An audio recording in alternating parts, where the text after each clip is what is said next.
Today we're going to answer a question that we get all the time. I've taught a concept, when can I move on? I'm not sure really if my child's ready for me to move on from this concept. Right. So an example of this is a question we just had in the Rita community. Someone was using pinwheels. They were teaching the TH consonant team, learning to write it by hand, learning how you spell that, what the sound is. And her 5-year-old still can't quite 100% all the time produce correctly that TH sound without support.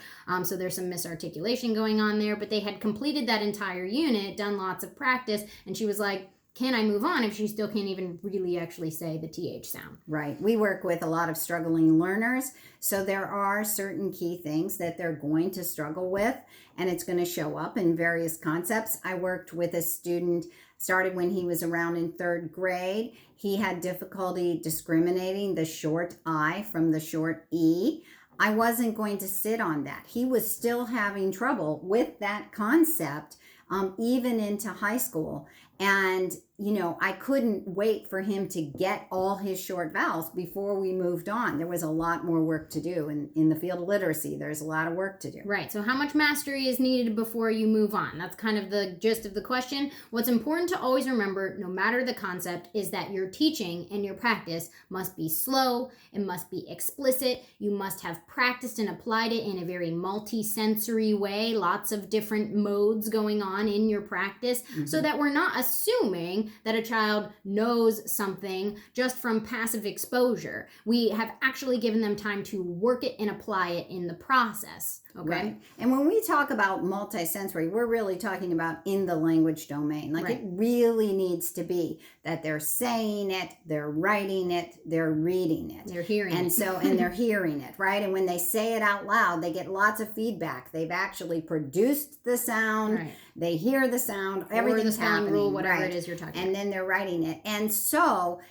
we know we've taught this well, and we've worked it for a bit of time. That might be a week, it might be 2 weeks, it might be 2 days, depending on how well you feel like the child, is working the concept. Right. Then we take the tiny step forward to the next thing. But we are always reworking it. We're always reapplying it. We're always revisiting it. We periodically take time out to relearn it, maybe. If Reuse, it feels like if it's recycle. Yes, review, right? And that's the thing. That's the way that the language system works. This concept, is added now to this concept. And when you're at this concept, you're still working on all the stuff that came before. Right. So we work a concept, we move forward, but no concept is ever left behind. No concept left behind. No concept behind, right. That's no right. concept is left behind. And this is why we like to use the phrase moving forward instead of moving on. In fact, you'll hear us say always moving forward, never moving on, because it should actually feel pretty natural within the language system. It's almost difficult to completely move on from a concept. It should show up again. That spelling rule's never going to not show up again. That sound's never going to not show up again,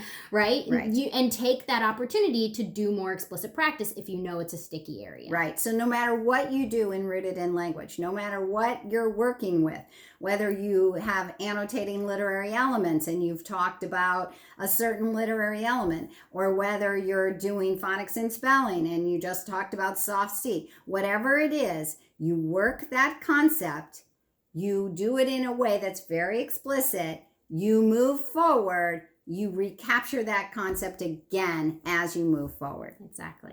All right. Hope this helped.